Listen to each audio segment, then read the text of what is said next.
بسم اللہ الرحمن الرحیم ایاک نعبد و ایاک نستعین۔ سب سے پہلے تو میں آج جو ہمارے سامنے کھڑے ہوئے پولیس میں پاس آؤٹ کیا جنہوں نے، آج میں آپ کو مبارک دیتا ہوں، خراج تحسین پیش کرتا ہوں۔ میں آج اس لیے خاص طور پہ یہاں آیا ہوں، اور شیخ رشید نے بالکل ٹھیک کہا کہ اس کا مقصد تھا کہ میں پاکستان کی پولیس کو ایک پیغام دوں، اور وہ پیغام یہ ہے کہ جب تک ایک قوم کی جان اور مال کی حفاظت نہیں ہوتی وہ قوم ترقی نہیں کر سکتی۔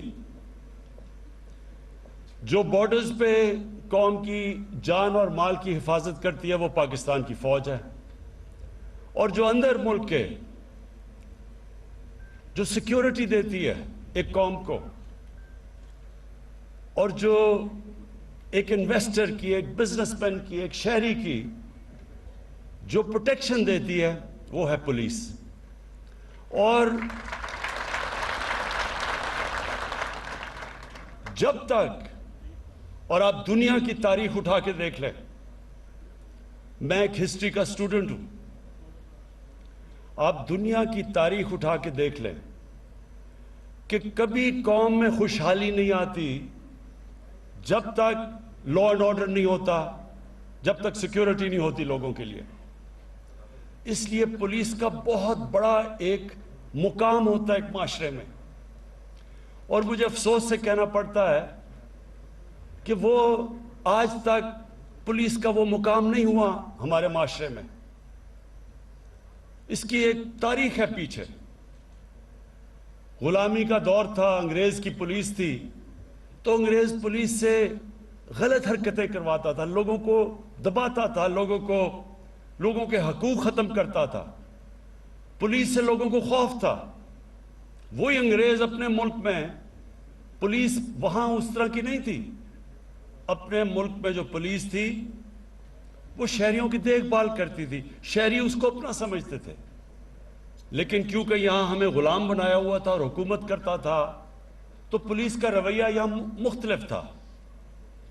میں آج اس لیے آیا ہوں، میں یہ چاہتا ہوں کہ قوم ہماری پولیس کو پسند کرے، اپنا سمجھے، پیار کرے ان سے۔ ہم جب پختونخوا میں ہماری حکومت آئی 2013 میں، تو سب سے زیادہ جو دہشت گردی تھی وہ پختونخوا کی پولیس کے خلاف تھی۔ بہت 500 سے اوپر پولیس والے شہید ہو چکے تھے، پولیس کا مورال نیچے گر چکا تھا، لیکن وہاں کی پولیس جس طرح تبدیل ہوئی ہمارے دیکھتے دیکھتے، جس طرح اس پولیس نے پھر دہشت گردی کا مقابلہ کیا، اور پھر ایسا وقت آیا کہ پشاور کے شہریوں نے، مردان کے شہریوں نے پولیس کی حمایت میں جلسے کیے، جلوس نکالے۔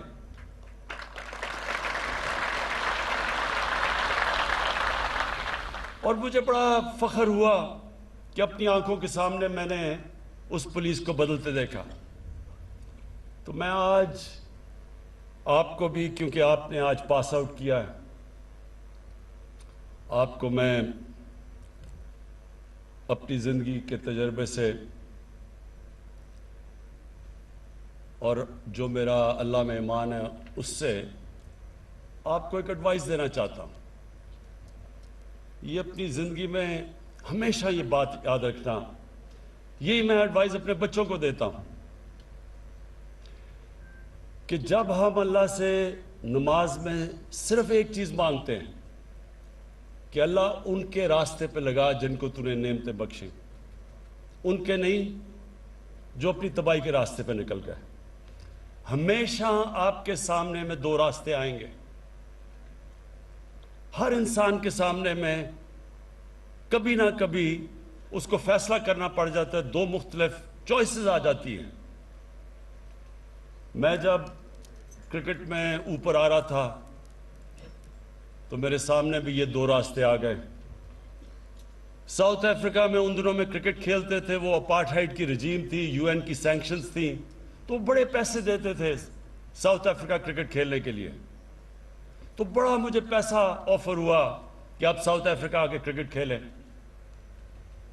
لیکن اگر میں کرکٹ کھیلتا تھا ان کے لیے تو میں ایک رجیم جو کہ ریسسٹ رجیم تھی, اپارٹھائیڈ کی رجیم تھی, میں نے اس کو سپورٹ کرنا تھا. تو پیسہ تو مل جانا تھا لیکن عزت نہیں ملنی تھی. پھر جب میں کیپٹن بنا, پہلے ہی کیپٹن میں مجھے ایک ہندوستان کے کسی بکی نے آفر کیا کہ اگر آپ ٹاس کا میں فیصلہ بتا دیں تو آپ کو اتنے پیسے دیں گے. ان دنوں میں بڑا پیسہ تھا وہ. تو یہ یاد رکھنا کہ یہ ہر انسان کو یہ دو راستے, ایک شیطانیت کا راستہ ہے, ایک انسان کی عظمت کا راستہ ہے. ایک راستہ وہ ہے جو اللہ قرآن میں ہمیں کہتا ہے کہ نبی صلی اللہ علیہ وسلم کے راستے پہ چلو, ان کی سنت پہ چلو. وہ راستہ آسان راستہ نہیں ہے. کئی دفعہ جو آپ آسان راستہ سمجھتے ہیں وہ آپ کی تباہی کا راستہ ہے. تو آپ کو ہمیشہ یہ چوائسز کرنی پڑیں گی. اور یہ میں آپ سے بالکل, یہ جو شیخ رشید نے کہا, یہ بالکل آپ کی بات ٹھیک ہے. میں سمجھتا ہوں کہ آپ کو بھی جو تنخواہ ملتی ہے وہ کافی نہیں ہے, بلکہ آپ کو نہیں, ہمارے کتنے تنخواہ دار طبقہ ہے, کیونکہ مہنگائی بڑھتی گئی ہے کئی سالوں سے, تو اس کی وجہ سے تنخواہیں اتنی نہیں جتنی ملنی چاہیے. تو ایز آسان ہوتا ہے کہ چلے یہ راستہ لے لیں, پیسہ مل جائے گا, صرف ضمیر بیچنا ہوتا ہے. لیکن میں آج آپ کو یہ کہتا ہوں کہ قرآن میں اللہ نے واضح لکھا ہوا ہے کہ رزق اللہ کے ہاتھ میں ہے. آپ جو آپ حلال کی بھی کما سکتے ہیں, حرام کی بھی کما سکتے ہیں, لیکن قرآن میں واضح ہے کہ رزق اس کے ہاتھ میں ہے. میں نے اپنی زندگی میں دیکھا, اور شیخ رشید نے بھی اسی ٹائم پہ دیکھا ہوگا, وہ سیاستدان جن کو اللہ نے اتنا موقع دیا, ملک کے سربراہ بنا دیے, اور ان کے سامنے بھی یہ دو راستے تھے. وہ بھی حلال کی کمائی بھی کر سکتے تھے, اور بہت بڑی ایک عزت ہوتی ہے ملک کا سربراہ بننا. لیکن جس راستے پہ وہ نکل گئے, آپ کے سامنے آج وہ عبرت کا نشان بنے ہوئے ہیں. ان کے پاس آج اتنا پیسہ ہے, ان کو خود نہیں پتا کتنا پیسہ ہے, لیکن کبھی ہسپتالوں میں جا رہے ہیں, کبھی ملک سے باہر جا رہے ہیں, کبھی بچے باہر جا رہے ہیں, بچے باہر بھاگے ہوئے ہیں. کئی بچے کو جھوٹ بولنا پڑ رہا ہے باپوں کی چوری کو بچانے کے لیے. کیا فائدہ اس پیسے کا؟ یہ پیسہ اللہ کا عذاب ہے.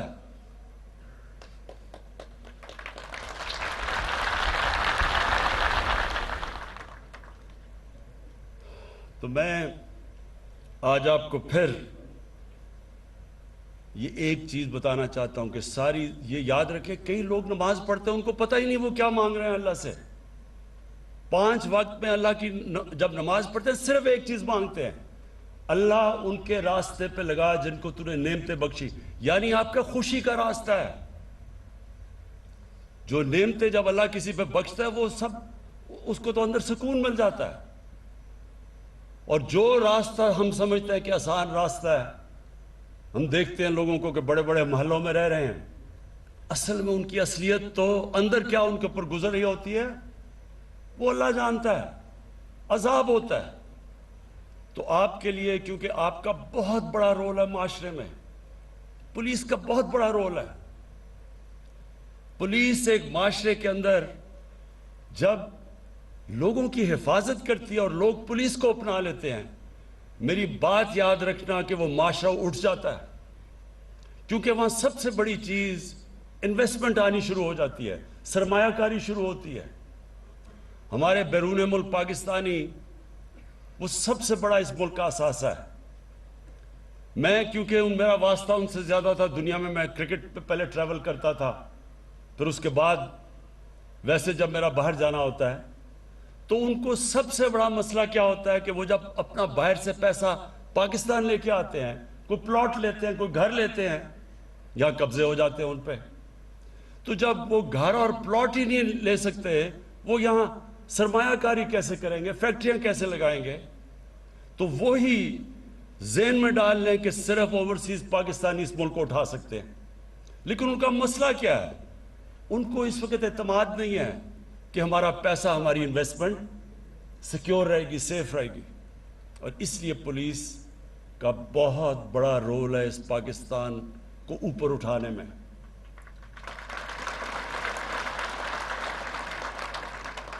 میں آپ کو آج سب سے پہلے تو یہ کہتا ہوں کہ جو آپ کی تنخواہیں پنجاب سے نیچی ہیں، انشاءاللہ میں ابھی آج جا کے بات کروں گا حفیظ شیخ سے،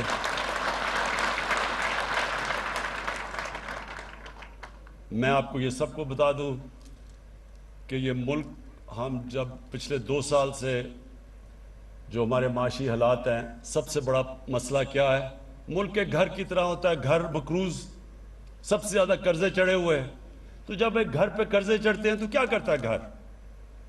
ہر گھر میں کبھی نہ کبھی مشکل وقت گزرتا ہے، تو جب قرضے چڑھتے ہیں تو گھر اپنے خرچے کم کرتا ہے جب تک اس کی آمدنی نہیں بڑھتی۔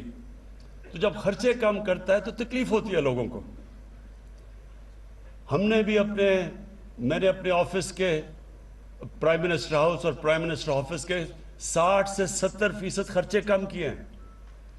ہم نے فیڈرل گورنمنٹ نے 40 ارب اپنی فیڈرل گورنمنٹ میں خرچے کم کیے ہیں۔ کیوں کیے ہیں؟ کیونکہ ہم نے بیلنس کرنا ہے، ہم قرضوں پہ گزارا نہیں کر سکتے۔ اور میں بڑے فخر سے آج کہتا ہوں کہ جو 2 ہمارے سب سے بڑے مسئلے تھے، ایک ہے کرنٹ اکاؤنٹ ڈیفیسٹ، یعنی کہ جو پیسہ ڈالر ملک میں آ رہے ہیں اور جو باہر جا رہے ہیں، یہ 5واں مہینہ ہے کہ وہ 17 سال کے بعد وہ سرپلس میں چلا گیا۔ اور دوسرا جو ہماری آمدنی اور خرچے اندرونے ہیں، اگر ہمیں قرضوں کی قسطیں نہ ادا کرنی پڑیں تو اس میں بھی ہم نے اپنا بیلنس کر لیا، یعنی کہ ہم تھوڑا سرپلس پہ ہیں۔ یہ بہت بڑا 2 سالوں میں ہماری گورنمنٹ نے، میرے خیال میں یہ بہت بڑا کارنامہ انجام دیا ہے۔ کوئی نہیں سمجھ رہا تھا کہ 2 سالوں میں یہ ہوگا، لیکن جب تک ہماری آمدنی نہیں بڑھتی تو ساری قوم کو کہتا ہوں تھوڑا صبر کرنا پڑے گا آپ کو، کیونکہ انشاءاللہ جس طرح آگے حالات ہمیں نظر آ رہے ہیں، ہمارے ملک میں اللہ نے سب کچھ دیا ہے، صرف ہم نے اپنی مینجمنٹ گورننس سسٹم ٹھیک کرنا ہے اور یہ ملک اٹھ جائے گا۔ اور انشاءاللہ ہمارے پاس اتنا پیسہ ہوگا کہ پولیس کو ہی نہیں، آپ کی تنخواہیں پنجاب نہیں، سارے پاکستان میں پولیس کی بھی تنخواہیں بڑھائیں گے۔ اپنے جو ہمارے سارے سرکاری نوکر ہیں، بیوروکریٹس ہیں، تنخواہ دار ہیں، انشاءاللہ سب کی تنخواہیں بڑھائیں گے جیسے جیسے آمدنی ہماری بڑھتی جاتی ہے۔ لیکن میں 2 چیزیں آج کہنا چاہتا ہوں اسلام آباد پولیس کو۔ نمبر 1 کہ ساری اسلام آباد پولیس کے ہر گھر کو ایک ہیلتھ کارڈ دیں گے ہم۔ ہیلتھ کارڈ کا مطلب کہ ہر گھر کے پاس ایک ہیلتھ انشورنس ہوگی، اور انشاءاللہ 10 لاکھ روپے کی ہر پولیس کے گھر کی ہیلتھ کی انشورنس ہوگی کہ 10 لاکھ تک کسی گورنمنٹ یا پرائیویٹ ہاسپٹل میں آپ اپنا علاج کروا سکیں گے۔ اور دوسرا، آپ کو میں جو ہم نیا پاکستان ہاؤسنگ بنا رہے ہیں، اس کے اندر جو بھی تنخواہ دار، اور خاص طور پہ شروع آپ سے کریں گے، اسلام آباد پولیس اور آپ کے اسلام آباد میں جو فیڈرل یہ جو ہمارے سرکاری نوکر ہیں، ان سب کے لیے ہم اب وہ کرنے جا رہے ہیں جو کبھی پاکستان میں پہلے نہیں ہوا، کہ سرکاری نوکر جو اپنی تنخواہ سے جو کرایہ دیتے تھے، وہ کرایہ آپ کے گھروں کی قسطوں کے اوپر چلا جائے گا، یعنی کہ بجائے کرایہ دینے کے وہ گھر کی قسطیں دیں گے اور آپ کا وہ گھر اپنا ہو جائے گا۔ یہ ہمارا بڑا پروگرام ہے نیا پاکستان ہاؤسنگ میں، خاص طور پہ آپ جیسے پولیس والوں کے لیے، سرکاری نوکروں کے لیے۔ تو وہ انشاءاللہ ہم پولیس سے شروع کریں گے، اور ہم ہیلتھ کارڈز بھی آپ سے شروع کریں گے. باقی میں آئی جی صاحب جو آپ نے ریکویسٹ کی وہ میں ساری آپ کی جا کے پروسیس کروں گا. جو آپ نے چیزیں کہی وہ کیونکہ میں بادشاہ نہیں اور پرائم منسٹر ہوں تو مجھے پوچھنا پڑتا ہے اپنے فائنانس منسٹر سے, اس سے بات کر کے. تو انشاءاللہ آپ کی پوری کوشش کروں گا آپ کی حمایت کروں. میں آپ کو آخر میں پھر اپنی پولیس کو آج آپ جو پاس آؤٹ کیے ہیں آپ کے لیے بھی اپنی ساری پاکستان میں جو پولیس ہے اس کو بھی آج پیغام دینا چاہتا ہوں کہ اب وقت آ گیا کہ ہماری پولیس ایک اور لیول کی ہو, جس کی عزت ہو معاشرے میں, جو معاشرہ اس کو اون کرے. اور انشاءاللہ جس طرح پختونخوا کے اندر ایک چینج ہم نے دیکھا تھا میں وہ سارے پاکستان میں دیکھنا چاہتا ہوں. اور آپ جو نئے آج پاس آؤٹ کیا ہے آپ سب کو, تو میں پہلے اسلام آباد میں بالکل ایک فرق دیکھنا چاہتا ہوں کہ بالکل پولیس ایک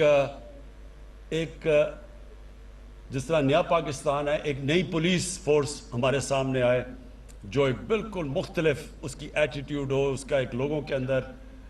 شیخ صاحب نے کہا وی آئی پیز کا تو ہم کرتے ہی رہتے ہیں ہم.